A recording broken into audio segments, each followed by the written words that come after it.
राष्ट्रीय अध्यक्ष आदरणीय अमित जी शाह, हमारी भारत सरकार की विदेश मंत्री बहन सुषमा जी, भारत सरकार के वित्त मंत्री श्रीमान अरुण जेटली जी, श्रीमान थावरचंद जी गहलोत, भारत सरकार के सामाजिक न्याय मंत्री, और हमारे अखिल भारतीय संगठन मंत्री श्रीमान रामलाल जी, इस कार्यक्रम में मौजूद सभी सम्मानित देवियों एवं सज्जनों और हमारे सभी सम्मानित पत्रकार मित्रों, अभी अभी आपके समक्ष संकल्प पत्र हमारे आदरणीय प्रधानमंत्री जी के द्वारा और आदरणीय अध्यक्ष जी के द्वारा विमोचित हुआ है। यह संकल्प पत्र कैसे तैयार हुआ है, इसके संबंध में बहुत ही संक्षिप्त में आप सबको मैं जानकारी देना चाहूंगा। 2009 लोकसभा चुनाव के लिए यह संकल्प पत्र बनाने के लिए हमारे राष्ट्रीय अध्यक्ष जी ने मेरी अध्यक्षता में एक समिति का गठन किया और मेरे साथ 12 लोगों को भी उसमें नामित किया था और संकल्प पत्र को मल्टी डायमेंशनल बनाने के लिए 12 श्रेणियों में भी उसे विभाजित किया था। इतना ही नहीं बल्कि हर विषय के लिए एक अलग से सब कमेटी भी उन्होंने बनाई थी। इन सारी कमेटीज और सब कमेटीज ने अपने अपने विषयों पर बहुत ही व्यापक विचार किया है, गंभीरतापूर्वक विचार किया है, जिसके फलस्वरूप आज यह संकल्प पत्र एक विजनरी और वेरी प्रैक्टिकल दस्तावेज बन पाया है, जिसे आप सबके समक्ष आज प्रस्तुत किया गया है। मित्रों, इस संकल्प पत्र के माध्यम से हम नए भारत के निर्माण में 130 करोड़ देशवासियों की आकांक्षाओं को विजन डॉक्यूमेंट के रूप में प्रस्तुत कर रहे हैं। यह संकल्प पत्र आपके बीच रखते हुए मुझे संतोष की ही अनुभूति नहीं हो रही है, बल्कि गौरव की भी अनुभूति हो रही है कि हमारे संकल्पों में करोड़ों देशवासियों की सहभागिता का भी पूरी तरह से समावेश है। भारत के मन की बात, जिसकी चर्चा भी भूपेंद्र जी यादव ने की है, के माध्यम से देश के सभी क्षेत्रों, सभी वर्गों और सभी समुदायों के साथ विस्तृत एवं व्यापक संवाद के बाद अपने दृष्टिकोण का यह दस्तावेज आज हम लोगों ने देश के सामने रखा है। इस दस्तावेज में जितने भी हमने संकल्प दर्ज किए हैं, उसके माध्यम से हम नए भारत के निर्माण की ओर कदम बढ़ा रहे हैं, जो हमारी प्रतिबद्धता है और हमारे प्रधानमंत्री जी की प्रतिबद्धता है। 2014 के बाद हमारे यशस्वी प्रधानमंत्री मोदी जी के नेतृत्व में देश विकास की राह पर तेजी के साथ बढ़ा है। जैसा अभी राष्ट्रीय अध्यक्ष जी ने बताया कि वर्ल्ड की इस समय फास्टेस्ट ग्रोइंग इकोनॉमी यदि किसी कंट्री की है तो वह भारत की है।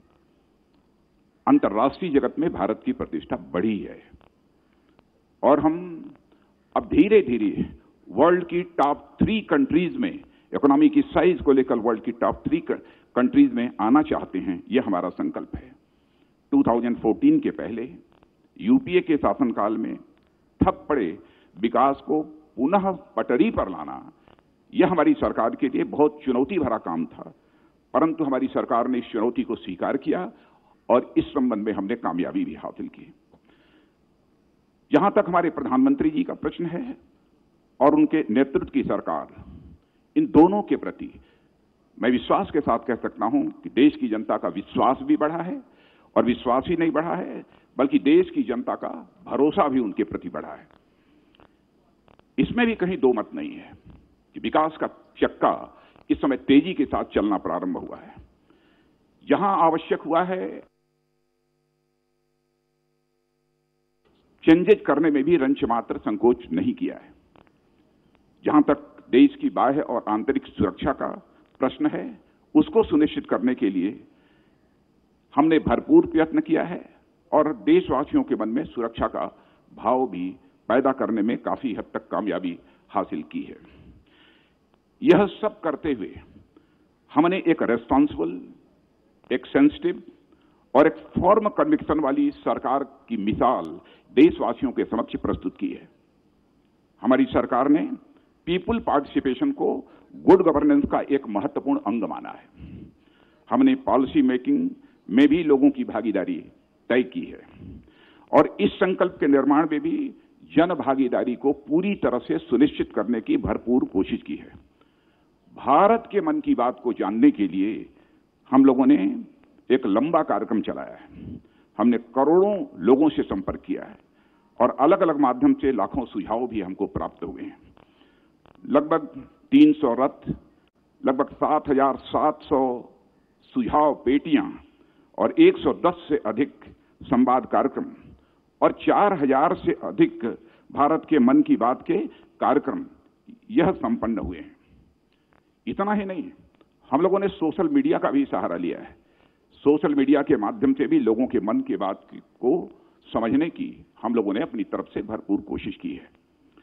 साथ ही विशेषज्ञों के साथ भी हमारे टीम के जो प्रमुख सदस्य थे उनका बैठना हुआ है, हम लोगों का भी उनके साथ बैठना हुआ है, उनके साथ भी हम लोगों ने परामर्श किया है।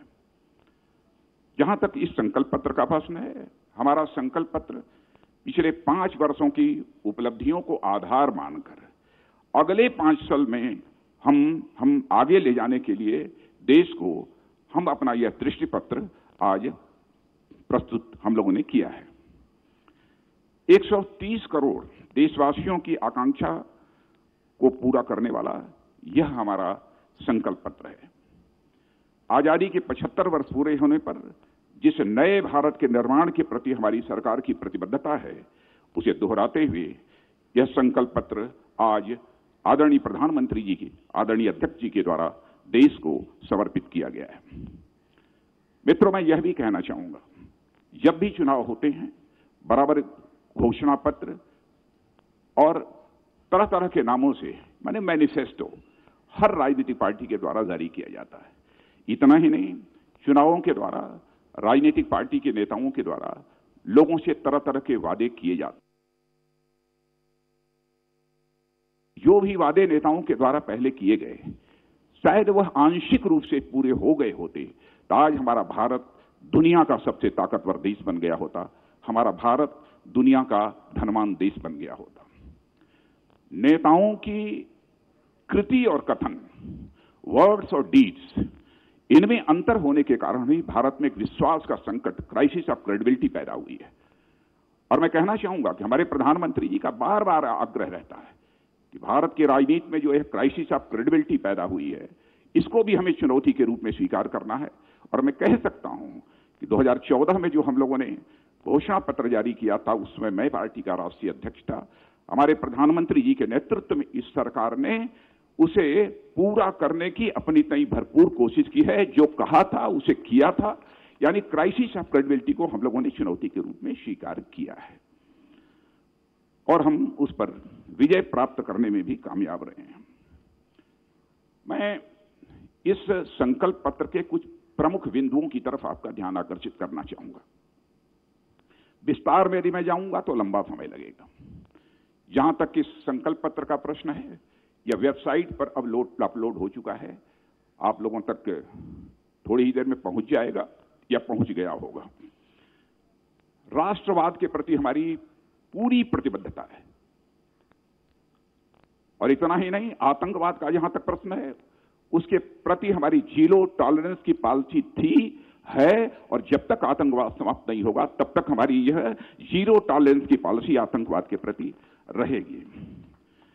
यूनिफॉर्म सिविल कोड, इसके प्रति, इसको लागू करने के प्रति हमारी प्रतिबद्धता थी, है, इस काम को करेंगे। भारत में होने वाले इनफिल्ट्रेशन, अवैध घुसपैठ को रोकने के लिए जितनी भी सख्ती करनी होगी हम वो सख्ती करेंगे, लेकिन घुसपैठ को पूरी तरह से रोकेंगे। सिटीजनशिप अमेंडमेंट बिल के बारे में भी स्पष्ट करना चाहता हूं कि बिल्कुल 2 टूक शब्दों में सिटीजनशिप अमेंडमेंट बिल को हम संसद के दोनों सदनों से पास कराएंगे और उसे हम लागू करेंगे।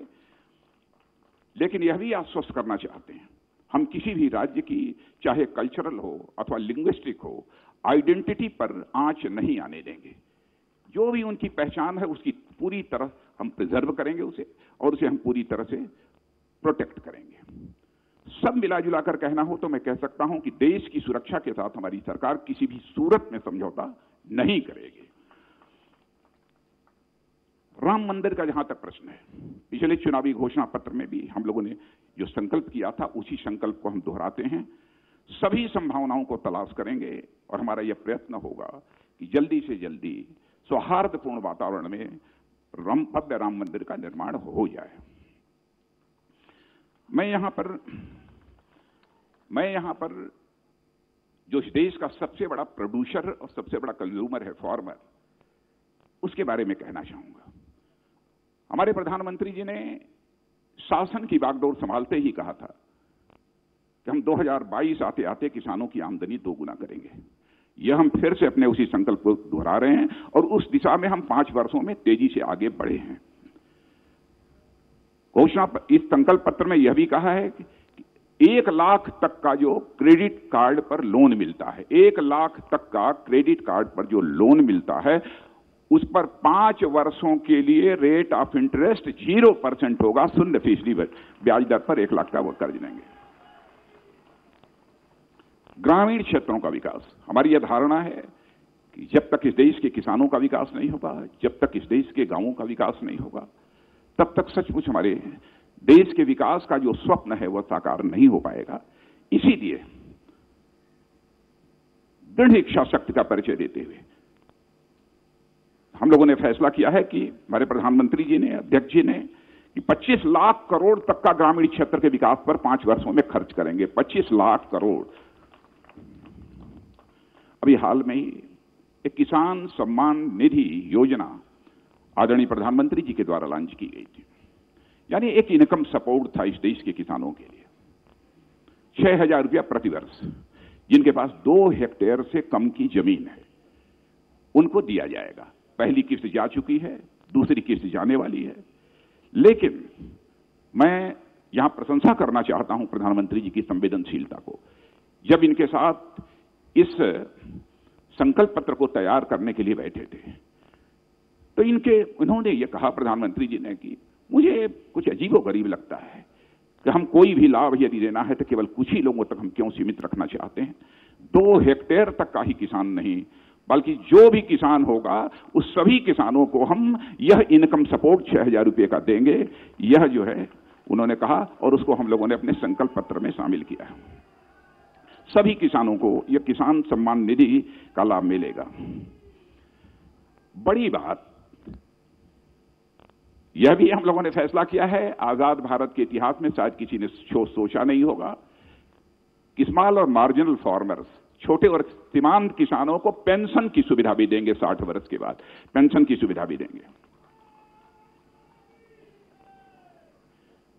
राष्ट्रीय व्यापारी आयोग, हमारे देश के व्यापारी समाज की बहुत लंबे अरसे से यह मांग चली आ रही थी। आयोग बहुत सारे बन गए, लेकिन ट्रेडर्स का, बिजनेसमैन का, इनकी चिंता करने वाला अभी तक कोई आयोग नहीं बना। तो इस संकल्प पत्र में हम लोगों ने यह संकल्प लिया है कि हम राष्ट्रीय व्यापार आयोग बनाएंगे। और राष्ट्रीय व्यापार आयोग जो बनाएंगे, इनएक्टिव यह आयोग नहीं होगा, बल्कि वेरी इफेक्टिव आयोग होगा। एक ऐसा हम राष्ट्रीय व्यापारी आयोग बनाएंगे।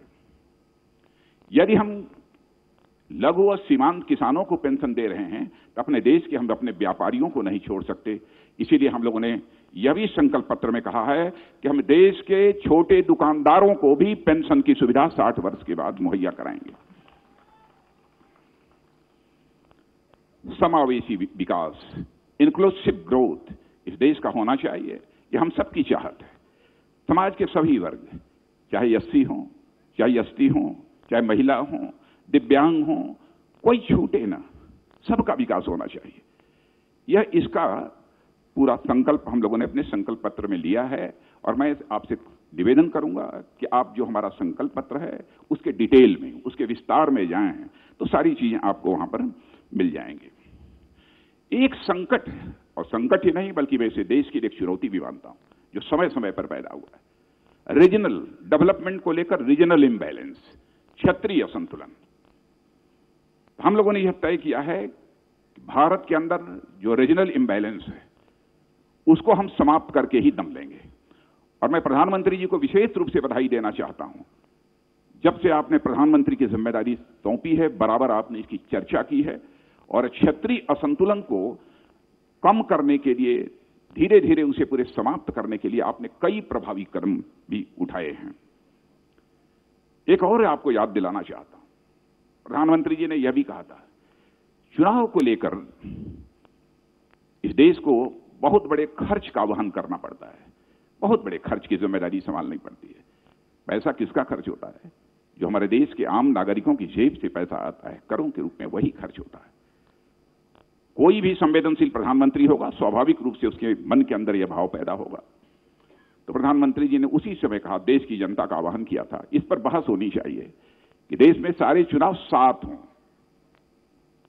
हर महीने चुनाव नहीं होने चाहिए। तो यह भी हम लोगों ने यह संकल्प इसमें लिया है कि हम इस पर बहस करेंगे और इस पर कंसेंसस बनाएंगे, यह भी हम लोगों का संकल्प है। गुड गवर्नेंस का जहां तक प्रश्न है, गुड गवर्नेंस के बारे में मैं समझता हूं कि कोई बहुत लंबी चौड़ी बात करने की आवश्यकता नहीं है। यह सभी स्वीकार करते हैं। यहां पर हमने बहुत सारे स्ट्रक्चरल और प्रोसीजरल रिफॉर्म्स किए हैं, वहीं पर सिस्टम में भी काफी चेंजेस लाए हैं। उदाहरण तो हमारे पास कई हैं, लेकिन मैं एक का उदाहरण देना चाहता हूं, direct benefit transfer system. Direct benefit transfer system से जो सहायता, चाहे वो विडो पेंशन हो, ओल्ड एज पेंशन हो, चाहे वो कोई सब्सिडी हो, यह पहले मिडिल मैन के माध्यम से जो लोगों के द्वारा पहुंचती थी, अब वो डायरेक्ट बेनिफिट ट्रांसफर सिस्टम के माध्यम से पहुंचना प्रारंभ हुई है। जिसका परिणाम यह हुआ है कि हम लोगों ने 1,10,000 करोड़ रुपए की बचत की है। सिस्टम में चेंज लाने का यह लाभ होता है, प्रोसीजर्स में चेंज लाने का इतना बड़ा यह लाभ होता है। मजबूत करेंगे। हमारे केंद्र राज्य सरकारों के संबंध बहुत ही बेहतर हों, प्रगाढ़ हों। हम उसको और अधिक मजबूत करने के लिए जो भी आवश्यक होगा कदम उठाएंगे। मैं मित्रों यहां बहुत ही संक्षेप में एक और चर्चा करना चाहता हूं कि हमारे प्रधानमंत्री जी ने अपनी प्रतिबद्धता दोहराई है बार बार कि 2022 तक हम नए भारत का निर्माण करेंगे, जब आजादी के 75 वर्ष पूरे होंगे।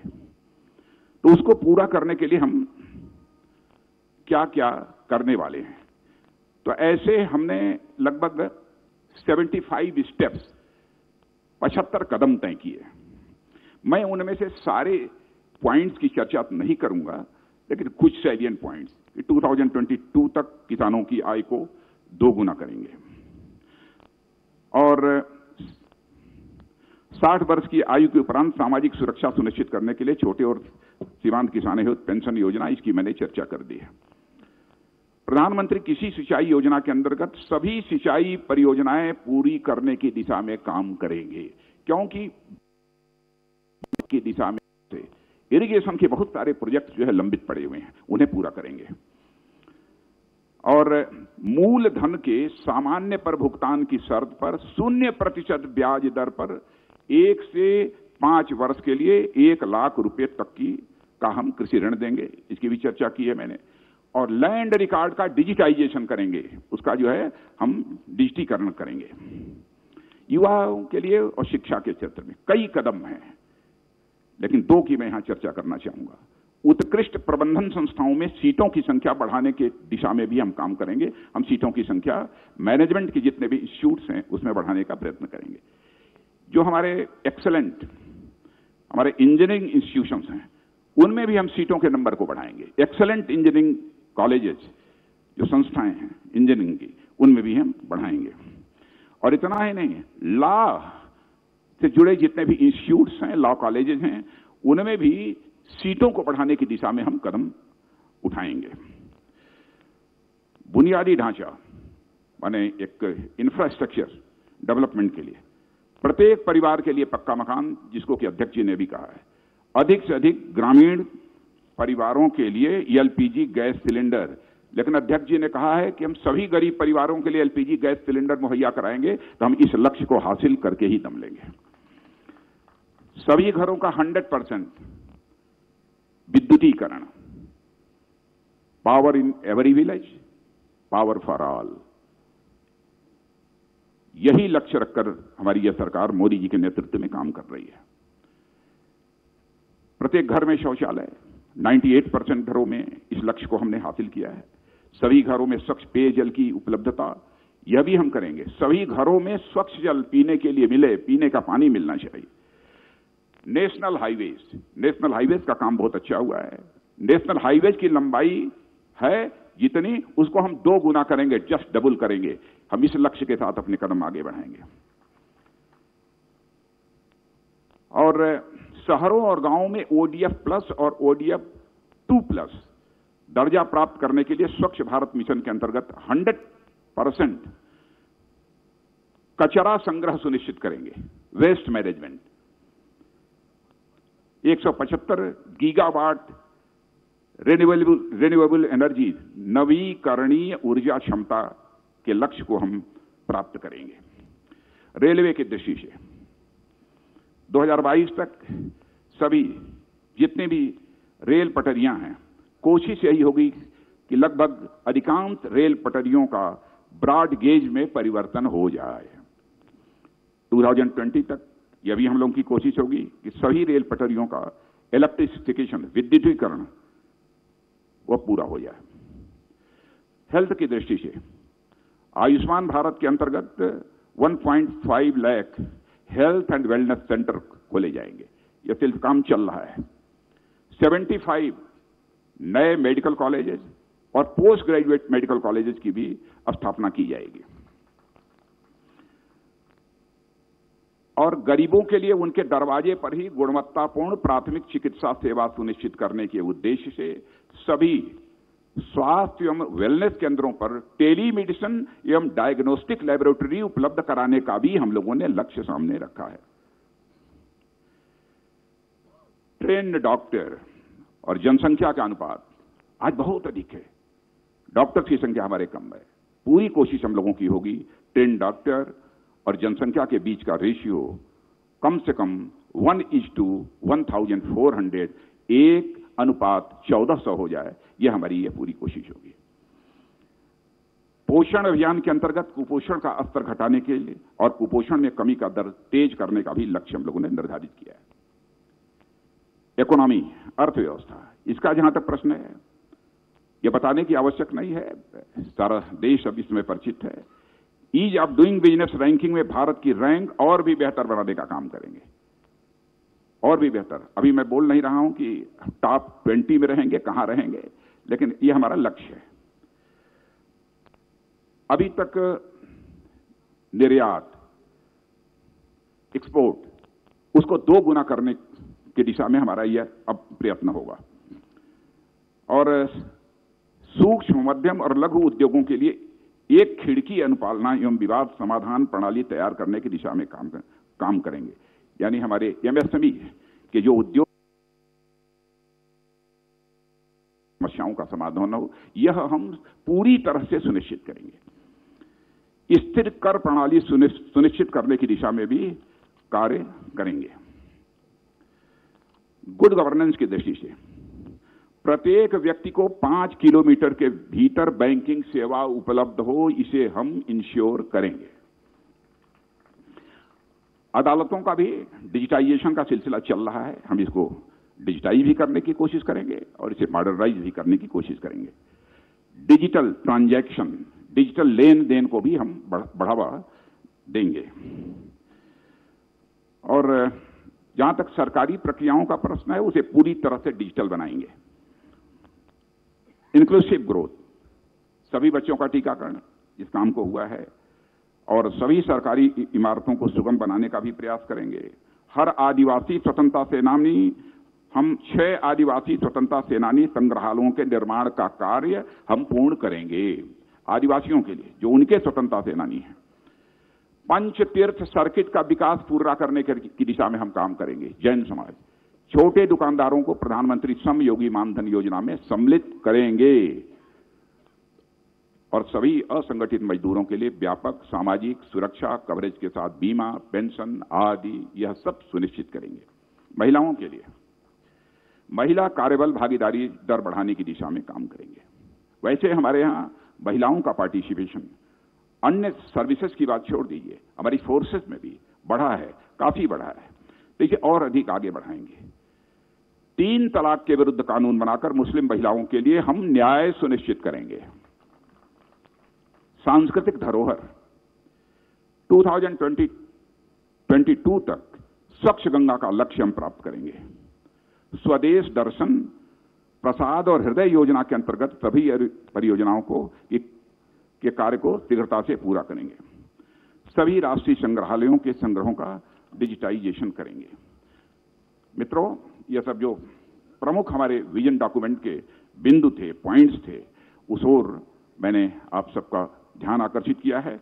और मैं पुनः इस बात को दोहराना चाहता हूं कि हमारी सरकार का जहां तक प्रश्न है, नरेंद्र भाई मोदी के नेतृत्व में, जैसा मैंने पहले कहा, जन सामान्य का भरोसा और विश्वास बढ़ा है। इसलिए हम जो कहा है हमने, उसे हम करके ही दम लेंगे।